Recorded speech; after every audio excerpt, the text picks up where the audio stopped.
Some call this the land God made in anger. Others, the gates of hell.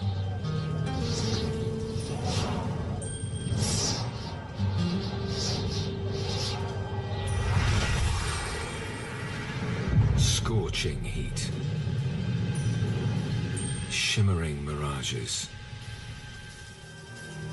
The deserts of Namibia in southwest Africa. This is a hostile place. Yet there's life here in abundance.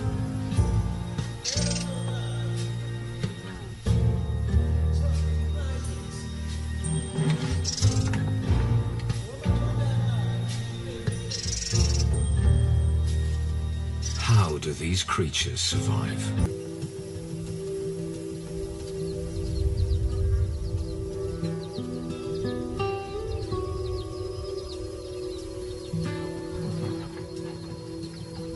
Animals this size are rare in the desert.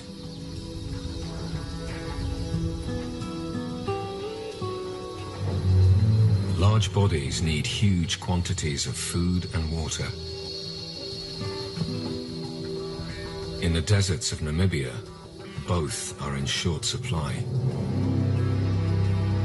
Some of the largest animals on the planet, flourishing in one of the driest landscapes on Earth. Namibia's desert kingdom is framed by two enduring rivers, to the north and the south. You can travel for days here and see nothing but dust and sand.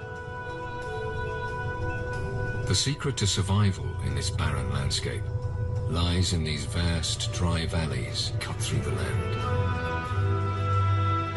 Riverbeds with no sign of water. Yet here, even without rain, life clings on.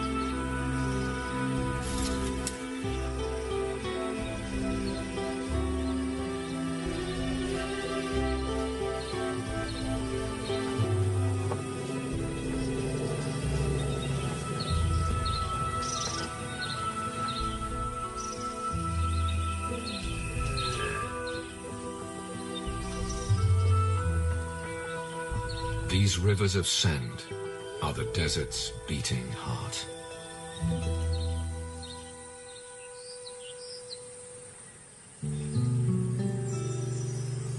Strangely, the Namib Desert is created by water. Far inland, rivers flow through the mountains.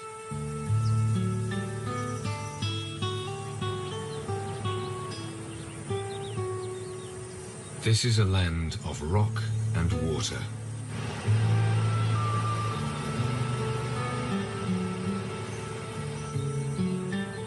And with so much water, there's no shortage of life.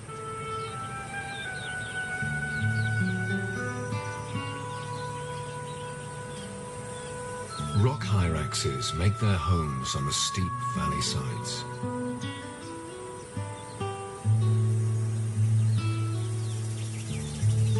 Swifts nest here by the thousand, and they're constantly on the wing in search of insects.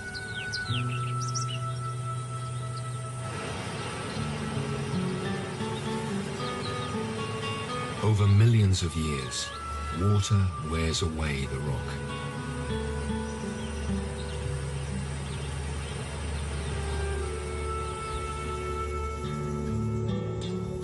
It carves deep gorges, grinds mountains into sand, and washes it down towards the sea.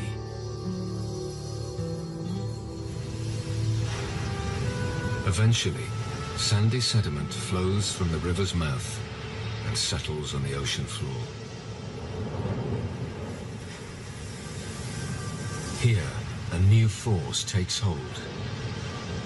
The powerful Benguela current sweeps the sand northwards along the coast and back in towards land. Tides and storms deposit it along the desert coast. Billions of tons of sand dumped here, then driven inland by the relentless trade wind to create the vast, beautiful, and hostile dunes of Namibia's desert.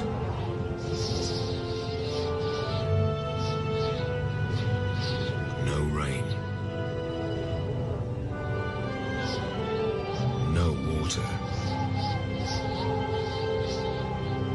Just sand.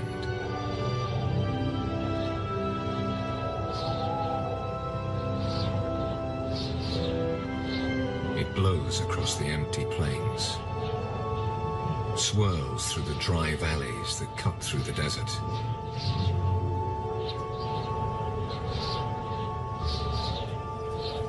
The valley floor is home to creatures that could survive nowhere else here.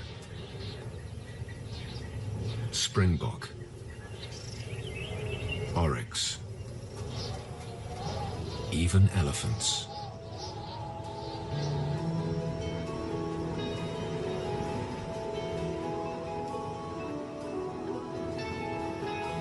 The trees are a clue to these animals' survival.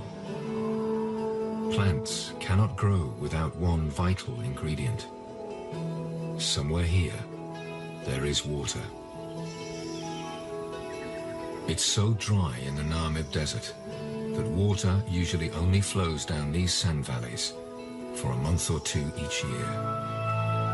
Even then, the river rarely reaches the sea. The sand is deep and dry. The water sinks away. Only the deepest roots can find it. It's what makes life here possible.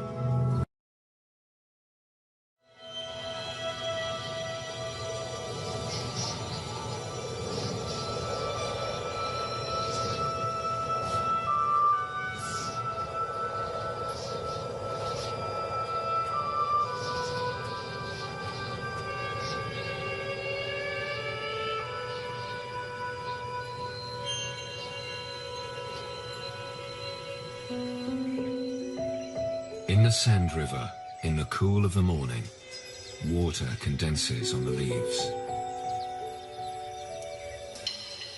For one ephemeral hour, it's almost as though it had rained.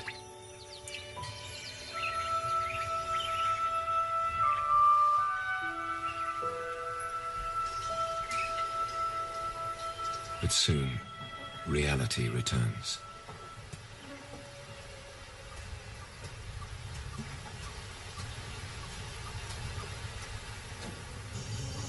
For desert giraffes, finding food is only half the battle. The hard part is winning a mate. These two males are normally content in each other's company. But when a female comes by, that changes.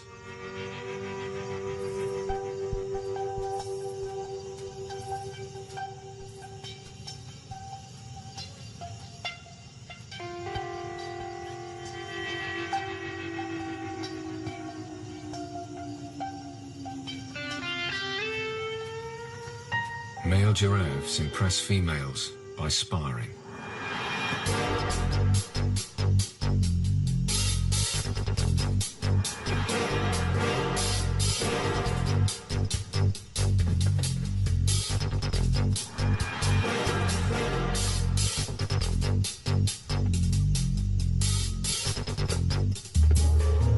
This fight is comparatively gentle.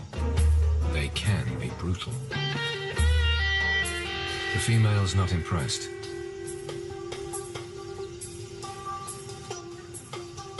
She may not be ready.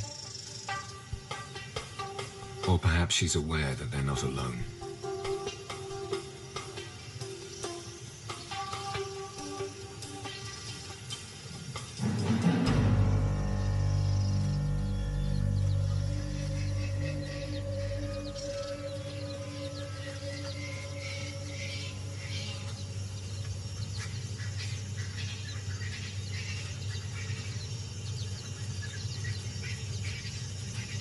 A lion pride this size is extremely rare in the desert. 3 females and 5 cubs.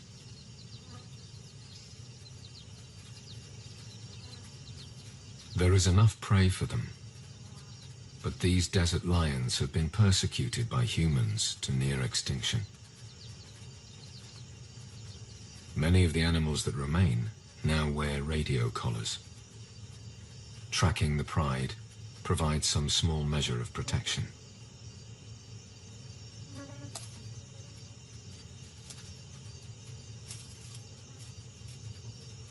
Here, for now, they are comparatively safe.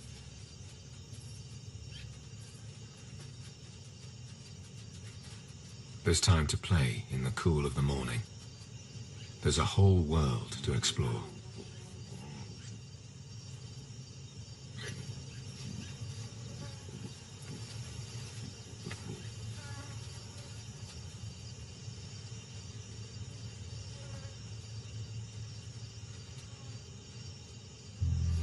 But there are hard times ahead.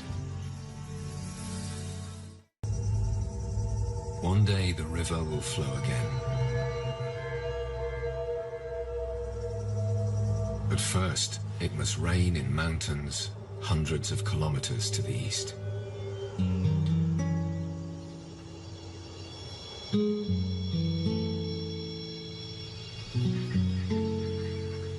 Until then, the next drink and the next meal are never certain.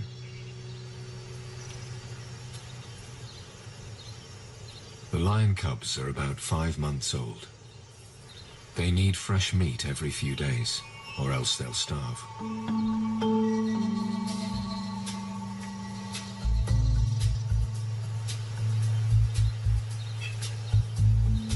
Franklins pick over the remains of the elephant dung. Ideal stalking practice for ambitious young predators.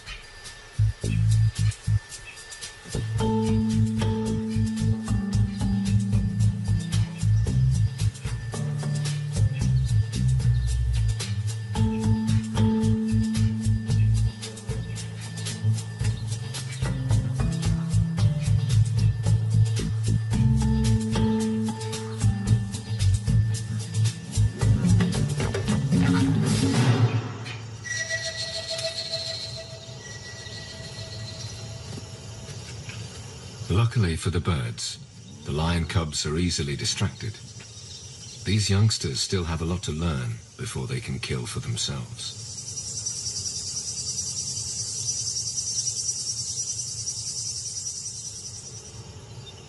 Lions are ambush predators, but in this desert environment, opportunities are rare, and concealment is hard. One cub can't resist and follows the adults. It's a mistake that could spoil the hunt and cost the small youngster its life.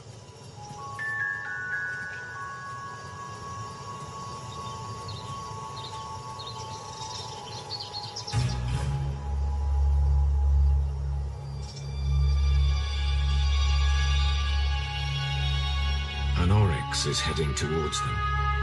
An opportunity.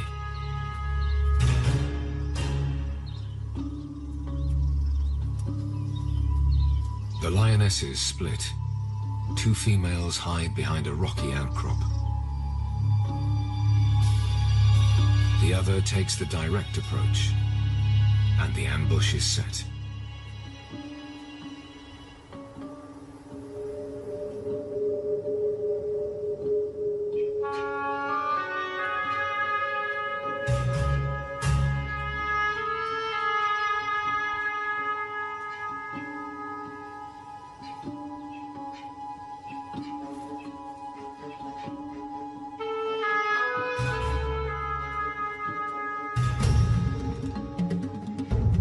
But the cub spooks a herd of springbok.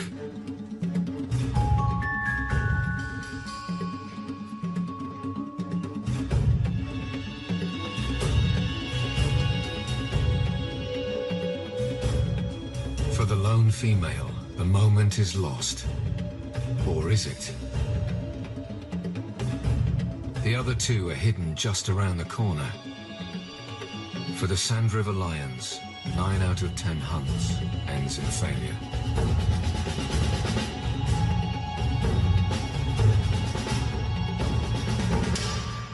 But this time, they're in luck.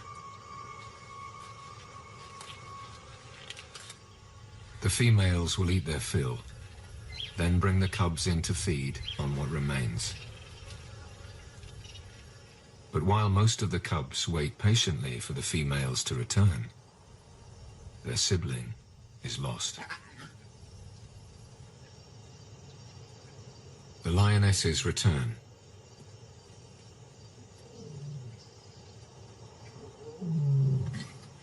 The cubs are delighted to see them, but the adults soon realize that one is missing.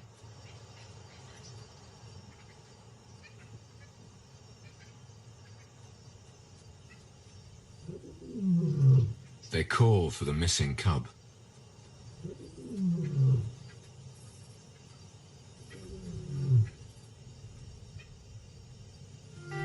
The calls have attracted the attention of 2 large males. If they fathered the cubs here, all will be well. If not, they'll kill them in order to sire cubs of their own.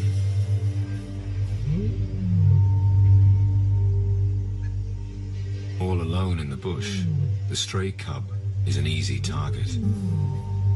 Unless it finds its way back to the protection of its mother, it could easily lose its life.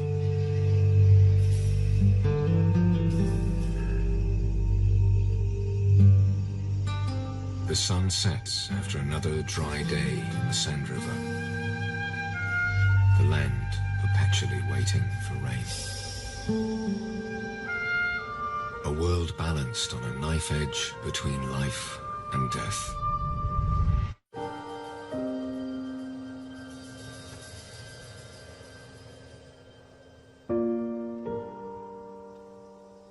Then a new day begins, and the temperature starts to climb once more.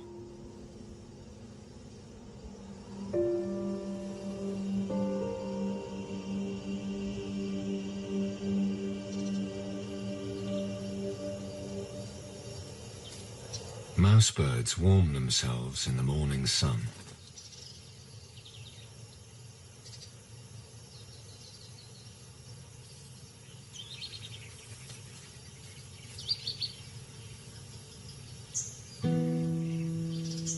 A caracal scans the desert in search of breakfast.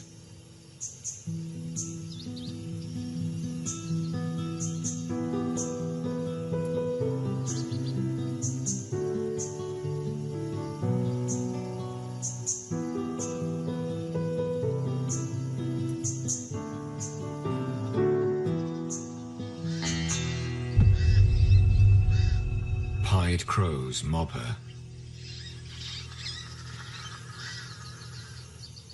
She'll take their chicks if she can find them.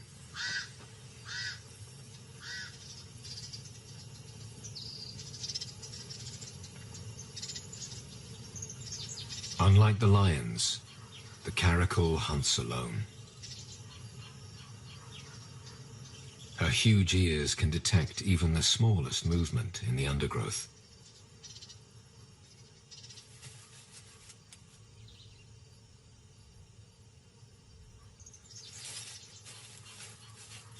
A mouse.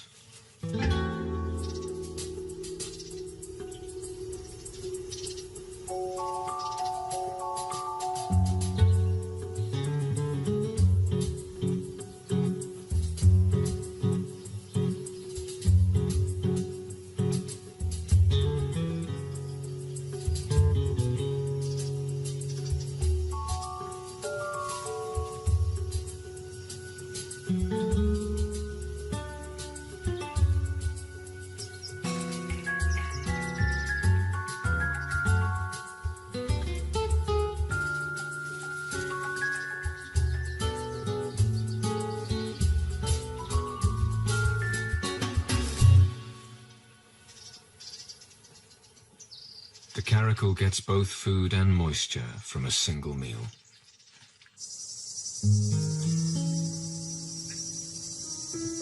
Hunting has brought good fortune for the lions too.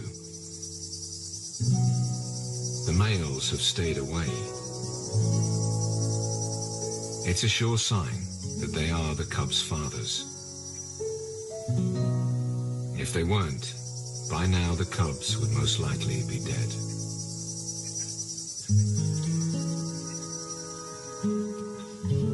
And finally, after many anxious hours, the pride stray emerges from the dunes.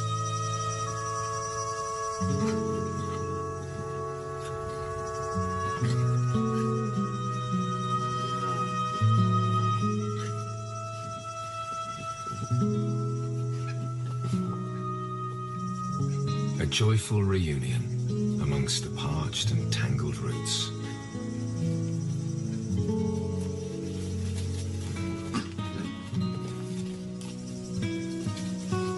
For once in this harsh land, a happy ending.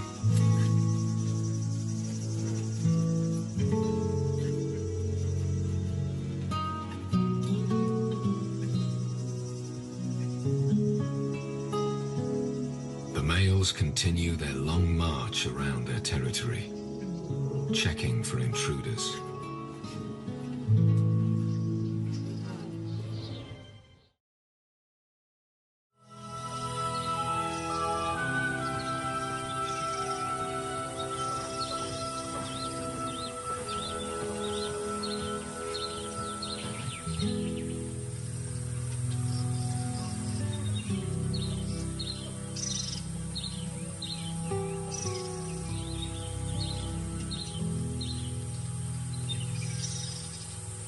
Even a full-grown bull elephant struggles to reach the good stuff.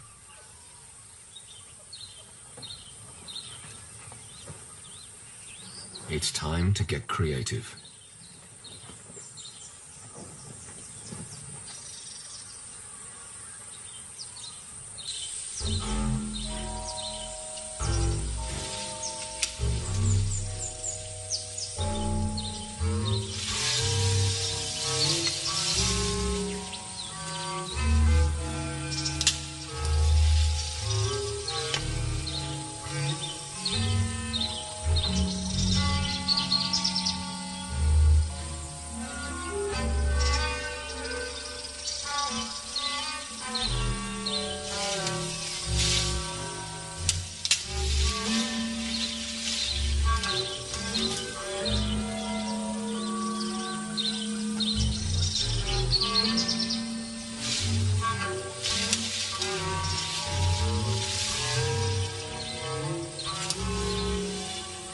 Elephants are social animals. They're not all tall enough to reach. So once the branch is down, it's not long before others want to share.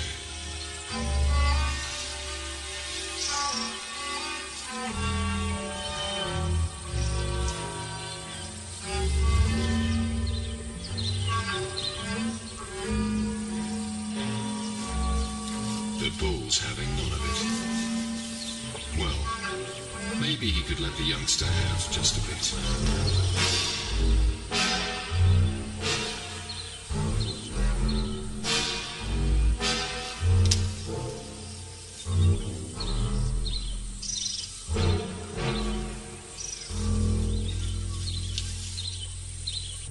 By the time the rest of the gang arrive, there's nothing left.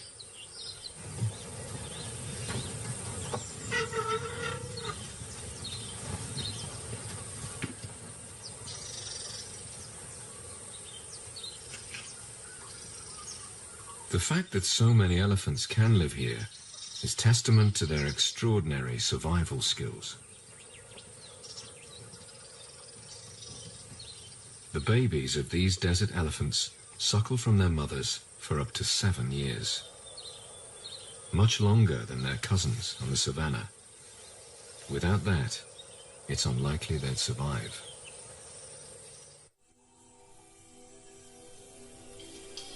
Moisture trapped beneath the sand is not the only source of water here.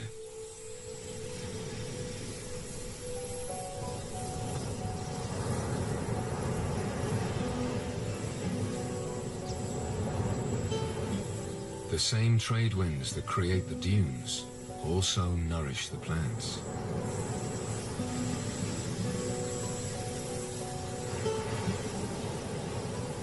The weather along Namibia's coast is notoriously brutal.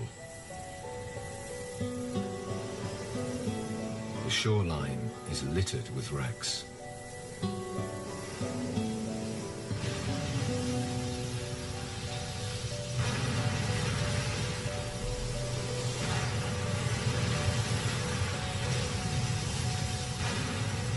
Those who survived the sea mostly died of thirst or exposure.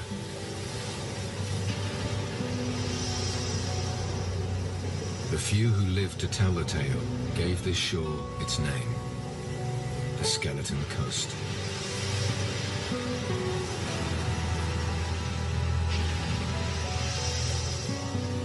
But these same currents that threaten ships also water the desert.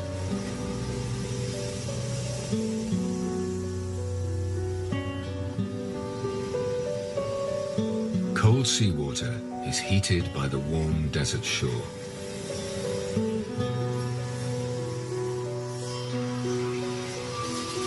Moisture rises into the air.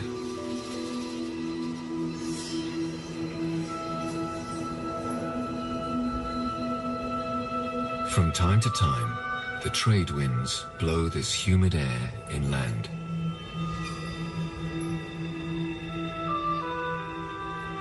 Banks of mist drift across the desert.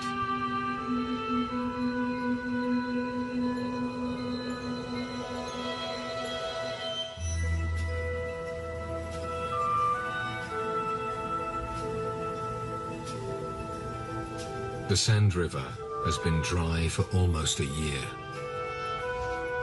And with every passing day, the land grows drier. It could be months before water flows again.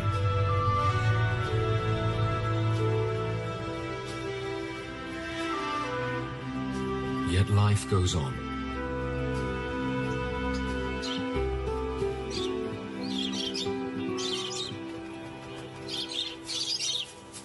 Lovebirds shelter in the shade of the rocks.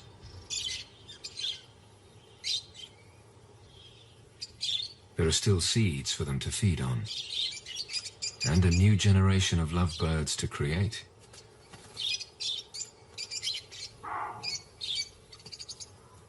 Baboons thrive here. These are true survivors. They too find shelter on the Sand River's rocky walls.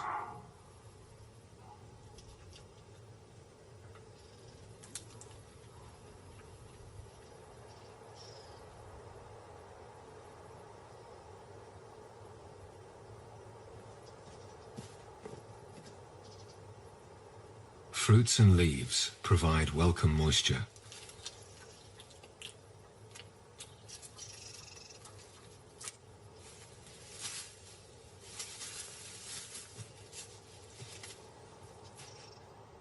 In the Sand River, food can be found if you know where to look.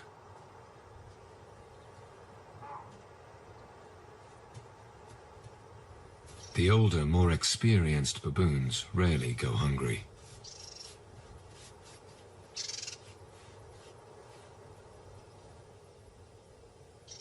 Food is not the problem. As always here, it's water.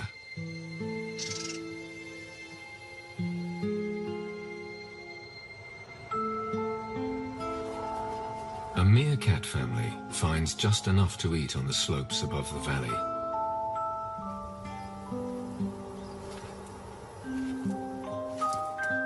They can survive here because they don't need to drink. They get all the water they need from their food.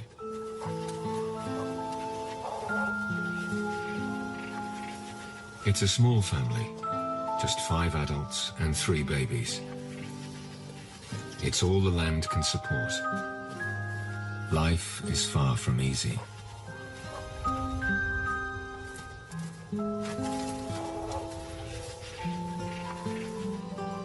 Every day they must scratch a living from the unforgiving sand and gravel. Breakfast may be grubs or beetles. If they are lucky, a juicy scorpion.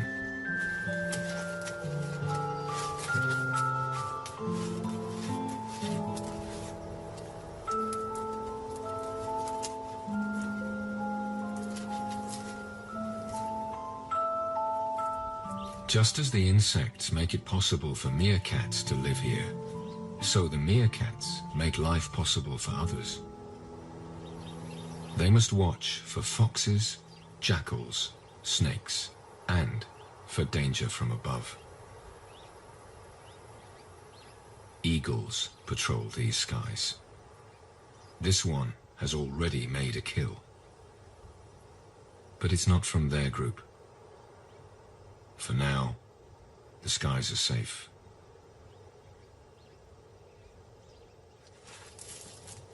While the family forages, at least one always stands guard.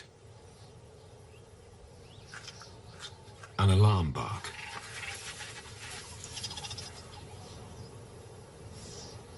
One has spotted danger.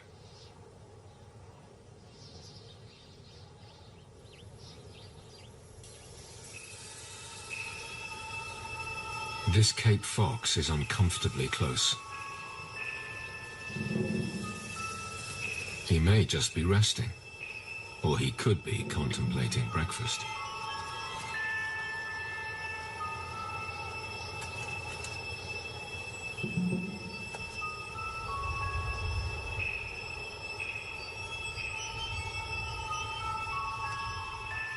Most likely he's just warming up in the early morning sun. It's a calculated risk, but perhaps there is time to catch that beetle after all.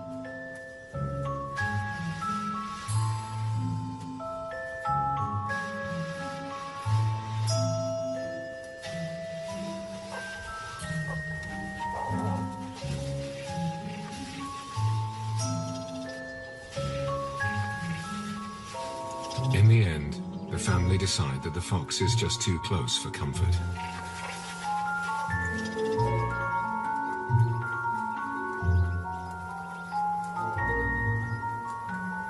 He's not going anywhere. In fact, he may have moved in for good.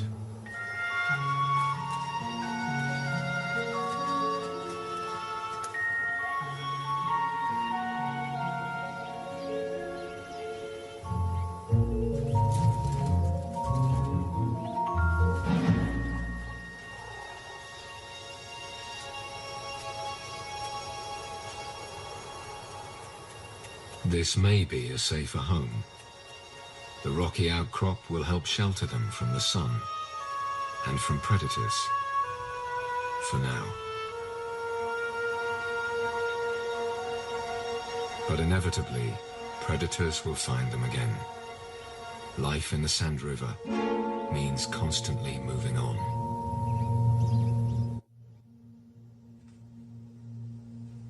On the vast, barren plains between the Sand River valleys, life is even tougher. As always, it's all about the hunt for water. Ostriches can walk huge distances. They're built for the desert. Oryx and springbok, too.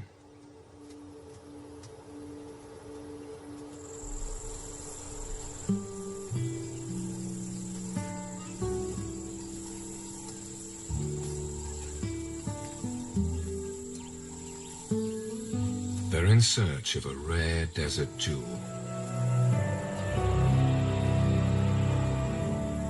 A small freshwater spring, far from the Sand River.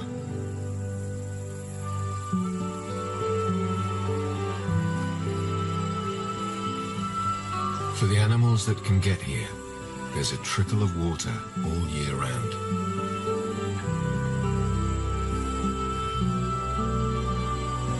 Martins take a drink on the wing.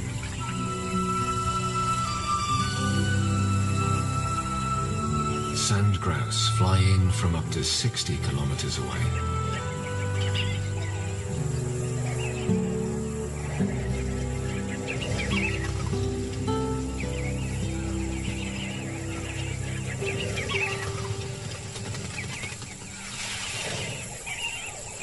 Huge flocks gather every morning. They dip their breast feathers, soaking up water to carry back for their young way off in the desert. They must remain alert. Falcons watch over the oasis. For them too, this is a place of plenty.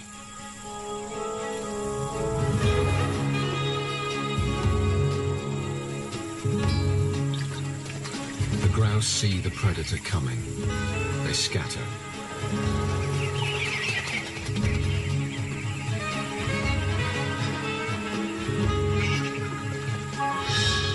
This time, the falcon misses, but soon she'll try again.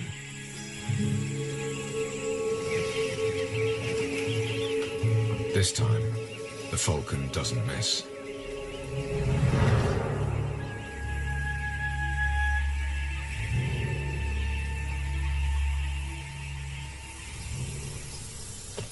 In the Sand River Valley, the elephants have developed their own unique way to get water.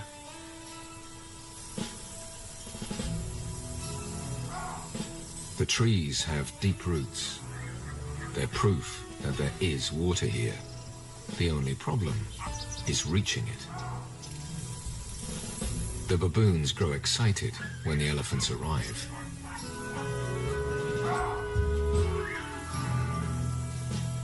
They know what's coming next. The elephants are their ticket to a free drink.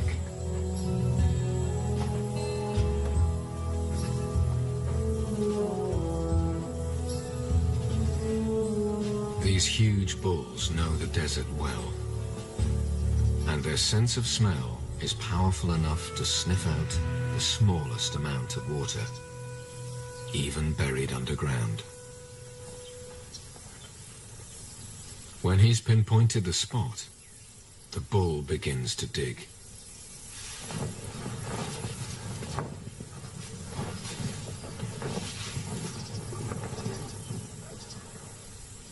All the baboons need to do is wait.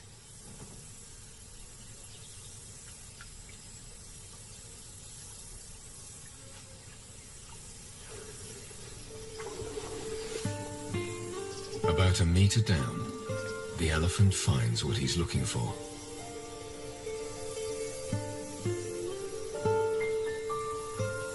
He siphons off the sandy water to leave a fresh, clear pool.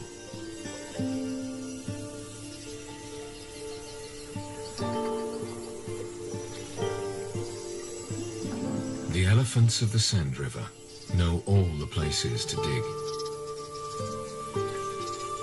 Most likely, they learned from their families. Elephants pass knowledge from generation to generation. It's the key to their success.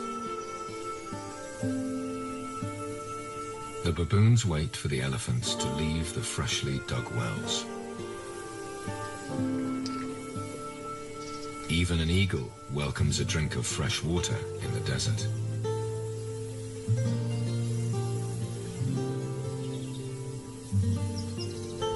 For all these animals, this is a fleeting opportunity.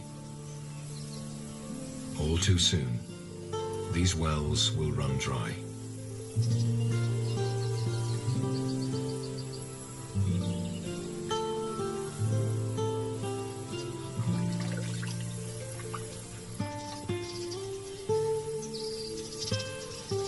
The elephants go on their way, but they leave behind a new opportunity for hungry animals.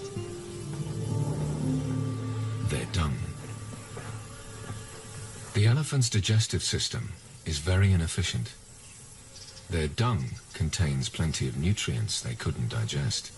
For the elephants, that means a constant search for food, while other animals feast on undigested seeds and insects that gather on the dung.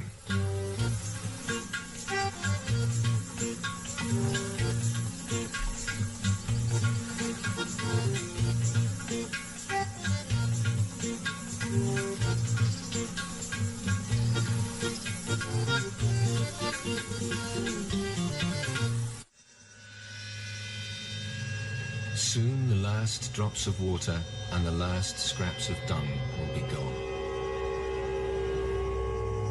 Searing heat scorches the desert. But in the mountains, far to the desert's east, there is change. Hundreds of kilometers away, at long last, rain has fallen. It pours through rocks and canyons and spills out onto the desert floor.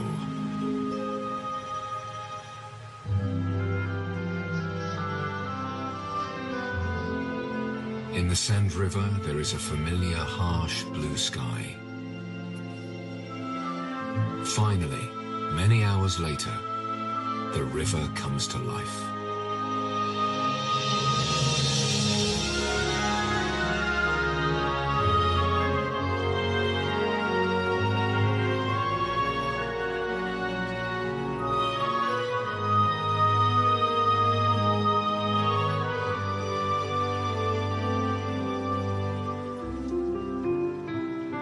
It's a meager trickle, but it's more water than this valley has seen for a year.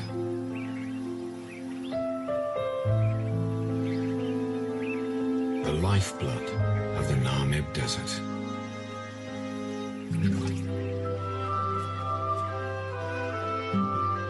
The reason why anything can live here at all.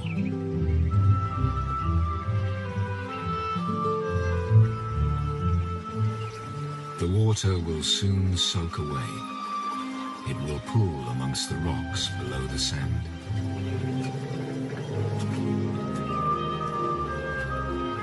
The roots of the trees will reach down towards it. Their growth will fuel new life.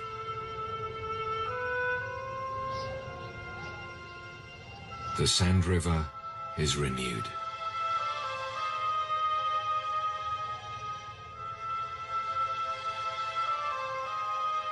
And then, life goes on.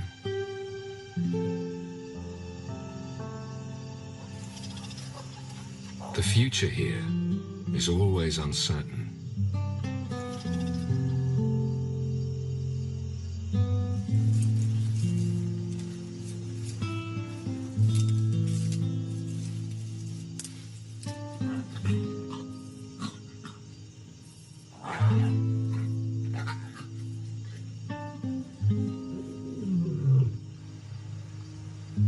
Namibia's desert kingdom endures, as it has for thousands of years. And the Sand River waits once more for the rains.